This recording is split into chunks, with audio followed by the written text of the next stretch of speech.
What's up, Rip City? Welcome to the first ever Blazers trade talks. Today we have the blockbuster trade that happened yesterday that sent James Harden to the Nets.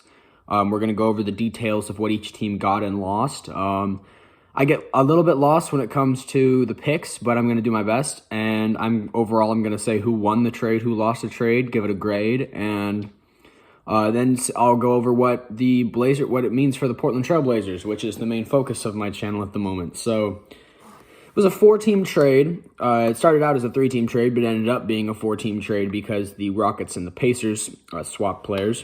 The Nets acquired James Harden and the 2024 second round pick from the Cavs. They ended up losing Karis LeVert, Jared Allen, Taurean Prince, and the rights to Venezkov. He was drafted last year, I believe, with the 57th pick. My guess is he plays in the Euro leagues, but I don't know. I've never heard of him. So that's what they ended up losing, along with 4 picks, 3 first-round picks, and they swapped a couple picks with the Rockets. They lost the 2022 first-round pick, a 2024 first-round pick, and a 2026 first-round pick.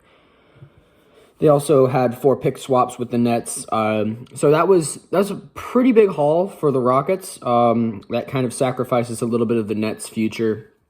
And if any Nets fans end up watching this, you really got to hope that Harden stays and Irving stays and Durant stays. So that's what I'm guessing. That's the main priority is to win now when you have a couple generational talents like Harden, Irving, and Durant. The Rockets got Karis LeVert and Rodion Kukoc. I'm sorry if I mispronounced that. I'm only really familiar with the Trailblazers, to be honest. Karis LeVert ended up being traded for Victor Oladipo to the Pacers. They also got quite a huge haul of picks, as I said earlier. The Cavs ended up getting Jared Allen, Taurean Prince, and the rights to Venezkov. They ended up losing 2022 first and a 2024 second, along with Dante Exum. And so that's overall, I don't think that the Cavs lost a whole bunch, but I know that some people in Cleveland not exactly a fan of Dante Exum, but we'll get to that later. Indianapolis traded LeVert for Oladipo, and I know Oladipo, that might be a blessing in disguise for Pacers fans, because I know that Victor Oladipo was on the last year of his contract. Karis LeVert has, I think, 2 more years in his contract, so plus being younger, they're pretty comparable in terms of scoring and statistically this year. And I don't think that'll really hurt him too much. So I'm sure there were a lot more picks that were exchanged, but that's just the major players via NBA.com. So if I mess up any of my information, then I apologize. So the grades that I give these players and teams are, I give the Rockets a B+. They lost their superstar, and it's going to be weird seeing James Harden not in a Rockets jersey. It's going to be nice as a Blazers fan, but it's going to suck for basketball because he's been a Rocket for quite a few years. But they gain a lot of picks. Their future looks pretty good. They have a good core in having Oladipo and John Wall, Cousins, and Christian Wood. I touched on Christian Wood in yesterday's video, but I think that they're going to be all right in the long term. I don't think they're going to be quite as good as they were previously with Harden. But I think they're going to play more team basketball, and I really think that'll be good for their culture. The Nets, they gave up a lot, but I still got to give them an A- because James Harden is that good.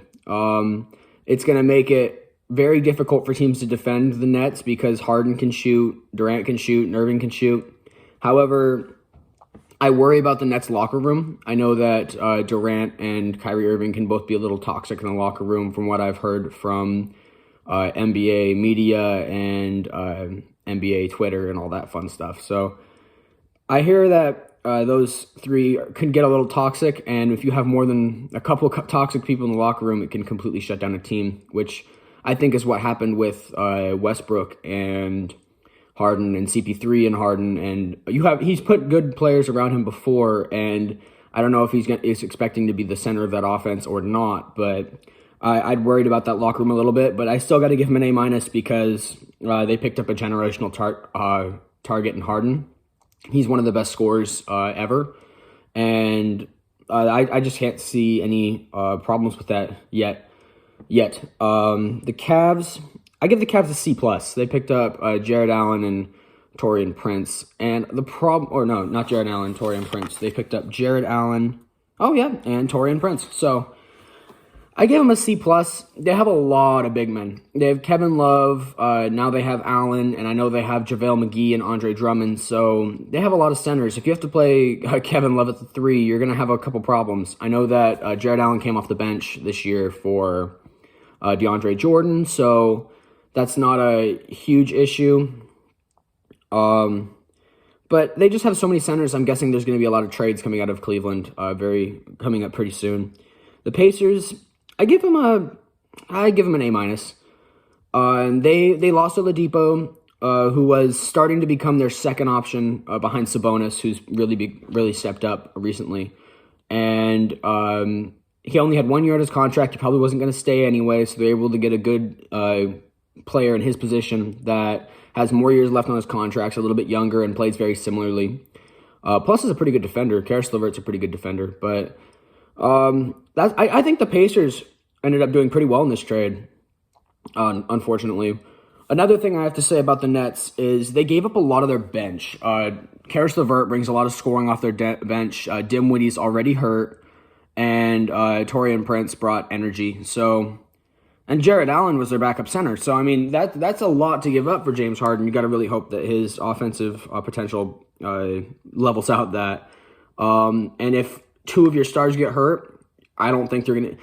Say COVID goes through their team, I'm really worried about the Nets because if Harden and Durant both get coronavirus, hopefully they don't, but I'm just saying if that happens, they're going to have problems because their bench is not nearly as deep as it was anymore. And that's just an issue I can see. But overall, I don't think there was any true losers in this trade. I think the Rockets are going to be fine in the long run. I think the Nets are going for win now, obviously. The Cavs are building up probably to trade for some picks. I'd be surprised if Allen stays there for more than a season or 2. I'm guessing they're going to either keep JaVale or Drummond because I think that Jared Allen's trade stock is going to be higher than both of theirs.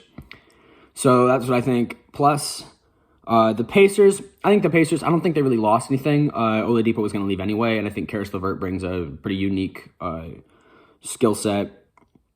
And what it ends up meaning for Portland, because that's why everyone's here.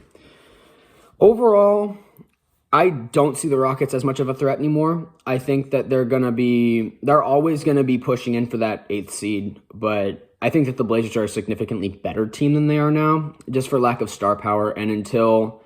because Wall and Cousins they're not the same players as they used to be so far in their career. Their true star right now, I'd say, is Christian Wood, just because he puts up a ton of numbers. But I look for his numbers to drop a little bit when Cousins start coming back and playing significant minutes.